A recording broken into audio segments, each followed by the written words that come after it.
Bonjour, bienvenue sur la sphère retail. Voilà 15 jours, je vais vous présenter 3 points d'actualité qui m'ont semblé importants de mettre en relief. Cette semaine, je vais vous présenter non pas 3, mais 2 points d'actualité qui m'ont semblé importants. Le premier, le magasin Schofields à New York, magasin dédié aux Digital Native Vertical Brands. On fait des marques pure players, si je dois résumer. Et ce magasin, sur 4 étages, a été élu par le magazine Forbes comme étant le magazine le plus intéressant de l'année 2019. La particularité en fait de ce magasin, c'est donc d'accueillir des marques de type Ball & Branch, Frank Body, qui est une marque de cosmétiques uniquement dédiée à la base au e-commerce, et qui va permettre de faire vivre une expérience de la marque. Cela prouve aussi une chose, qu'aujourd'hui, le e-commerce ne peut pas se passer du retail. Ce qui est intéressant, et on le verra dans le deuxième point, c'est que les pure players aujourd'hui sont probablement les acteurs les plus influents du retail d'aujourd'hui. Deuxième point d'actualité.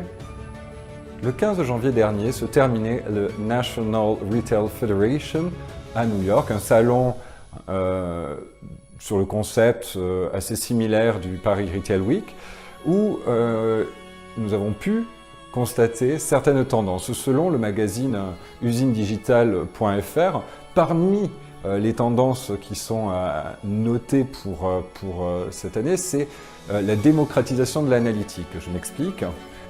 Aujourd'hui, les vendeurs ont accès à des bases de données qui sont donc analysées en temps réel par des intelligences artificielles et qui vont permettre d'avoir une idée immédiate du stock, une idée immédiate du temps de livraison, etc.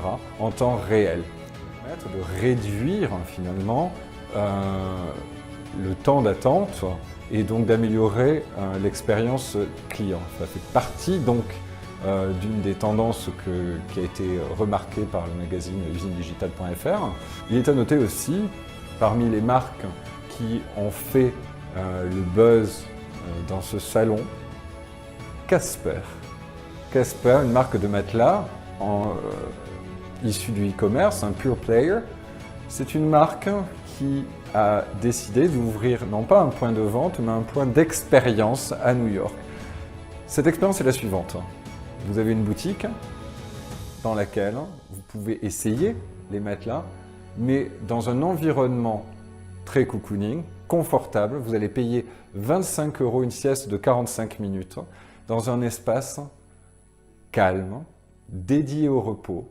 Imaginez entre midi et 2, un peu de stress, allez hop, on va chez Casper, essayer des matelas, enfin surtout faire une sieste. En termes d'expérience aujourd'hui, encore une fois, on sent bien que la tendance est menée, est donnée, le ton est donné par les marques de pure players. Autre tendance remarquable et que l'on connaissait depuis quelque temps déjà, l'ultra-personnalisation. Je pense notamment à cette marque japonaise, dont le nom m'échappe tout de suite, mais qui a créé un système comme un catsuit, donc une espèce de combinaison avec des points un peu partout. Et vous allez, avec cette combinaison, vous prendre en photo. Derrière, vous avez un logiciel, une application qui va analyser les points en détail et pouvoir établir vos mensurations exactes afin de vous proposer un produit 100% personnalisé. Que ce soit de la conception en 3D, que ce soit la voix, aujourd'hui, on tend vers un retail ultra personnalisé. Donc, l'expérience client devient de plus en plus une expérience unique. Je vous retrouve d'ici 15 jours pour d'autres faits d'actualité notables.